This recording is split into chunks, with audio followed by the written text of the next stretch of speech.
ओम नमः शिवाय। जय नाग देवता। आज की वीडियो में मैं आपको नाग पंचमी की बहुत ही सरल पूजा विधि बताने वाली हूँ। तो देखिए, सावन मास के शुक्ल पक्ष की पंचमी तिथि को नाग पंचमी का पर्व मनाया जाता है। इस दिन नागों की पूजा की जाती है। तो आज की वीडियो में मैं आपको दिखाने वाली हूँ कि मदार के वृक्ष के पास में आप किस प्रकार से मिट्टी के नाग बना करके पूजन कर सकते हैं। तो इसके लिए देखिए, हमने मिट्टी तैयार कर ली है और इस मिट्टी से हम नाग नागिन बनाएंगे। आप चाहें तो देखिए, नाग नागिन का सिर्फ जोड़ा बना सकते हैं या फिर उनके बच्चे आदि भी, यानी कि 5 या 7 नाग भी आप बना सकते हैं।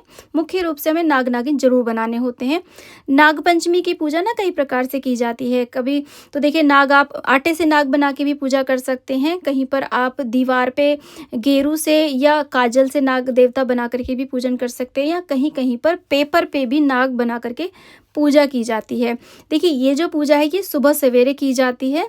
तो इस तरीके से आप मिट्टी से आप नाग बना लीजिएगा। नाग नागिन का हम जोड़ा बनाएंगे तो मिट्टी को रोल करते हुए आप ऐसे नाग की आप आकृति दे दीजिएगा। तो अगर आपने घर में मदार का पौधा लगाया है तो वहाँ आप इस पूजा को कर सकते हैं, या घर के बाहर कहीं भी पार्क में या मंदिर में आपको मदार का पौधा मिल जाता है तो वहाँ पर भी आप इस पूजा को कर सकते हैं। मदार यानी कि जिसे हम आक भी बोलते हैं, अकौवा भी बोलते हैं, आकड़ा भी बोलते हैं, उस पौधे के पास में भी आप ये पूजा कर सकते हैं। तो यहाँ पर देखिए, हमने नाग नागिन बना लिए हैं। एक हम मदार का ही पत्ता लेते हैं और उसके नीचे हम नाग नागिन को विराजमान कर लेंगे। ऐसे देखिए, मदार का जो पौधा होता है ना, भगवान भोलेनाथ को बहुत प्रिय होता है और नाग देवता को भी बहुत प्रिय होता है। तो अगर हम इस पौधे के नीचे पूजन करते हैं ना तो बहुत ही शुभ रहता है। हाथ में अक्षत पुष्प लेकर के हम अपनी पूजा का संकल्प लेंगे और नाग नागिन यानी कि नाग देवता से हम ऐसे प्रार्थना कर लेंगे।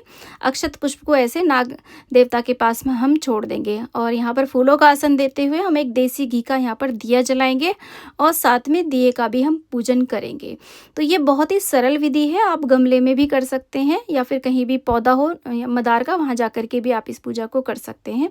प्रार्थना कर लेंगे। इसके बाद में हम यहाँ पर नाग नागिन को हम ऐसे जल से स्नान कराएंगे इस प्रकार से, और मदार के वृक्ष का भी हम साथ में ही पूजन करते चलेंगे। तो पहले हमने जल से स्नान कराया, इसके बाद में हम कच्चे दूध से स्नान कराएंगे। देखिए, दूध हमें कच्चा ही लेना है, उबला हुआ दूध हमें नहीं लेना है। और इसके बाद में फिर से हम शुद्धोदक स्नान करा देंगे और यहाँ पर देखिए, इत्र लगा करके हम वस्त्र रूपी कलावा समर्पित करेंगे।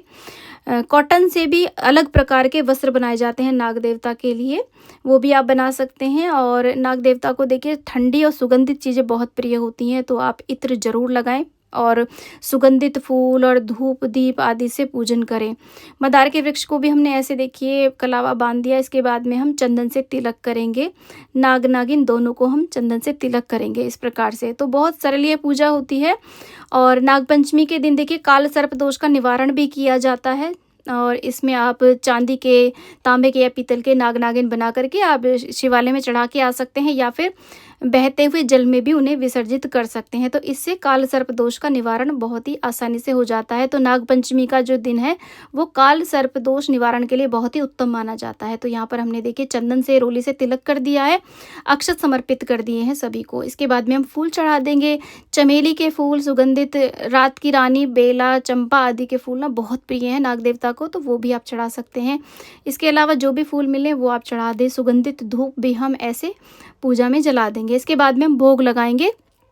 तो भोग में कच्चे दूध के अंदर थोड़ा बताशा डाल के, अगर आपके पास लाई है यानी कि खील है तो खील भी आप डाल सकते हैं। इसका नाग नागिन को हम ऐसे भोग लगा देंगे।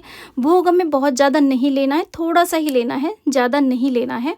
इसी के साथ में आपने घर में जो भी मीठा बनाया हो, मिठाई हो, कुछ भी, उसका भोग लगा सकते हैं। नहीं तो आप मिश्री, बताशा या गुड़ का भोग आप लगा सकते हैं। और यहाँ पर थोड़ा सा बाजरा भी जरूर चढ़ा दें। इस पूजा में देखिए, बाजरे का दान भी किया जाता है। मूंग मोट बाजरे का आप दान करें।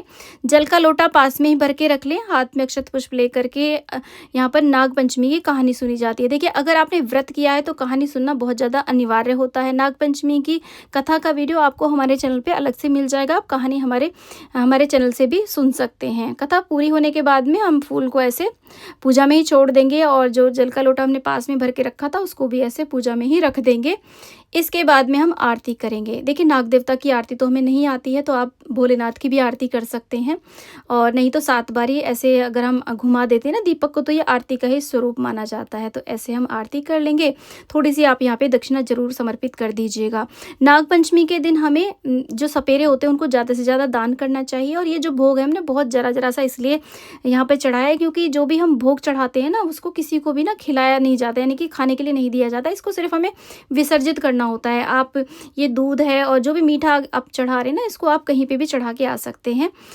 ऐसी जगह जहाँ पर कोई आता जाता ना हो, लगता है कि यहाँ पे सांप के बिल हो सकते हैं या फिर चींटी के बिल हो सकते हैं, वहाँ पे चढ़ा के आ सकते हैं। इसी के साथ में ये जो नाग नागिन हमने बनाए ना, इन्हें आप उठा करके या तो भूमि विसर्जन कर दें या फिर जल विसर्जन कर दें। नागों को घर में नहीं रखा जाता है, और भगवान से प्रार्थना की जाती है कि हमारे घर परिवार की सदैव रक्षा करते रहें। और इसी प्रकार से नाग देवता हमारे घर में भंडारे भरते रहें, क्योंकि नाग देवता को ना धन का रक्षक माना जाता है, खजाने का रक्षक माना जाता है। घर में सुख संपत्ति के लिए हमें नाग देवता का पूजन नाग पंचमी पर जरूर करना चाहिए। वीडियो पसंद आई हो तो प्लीज़ वीडियो को लाइक, चैनल को जरूर सब्सक्राइब करना, और कमेंट बॉक्स में ओम नमः शिवाय अवश्य लिखना। ओम नमः शिवाय।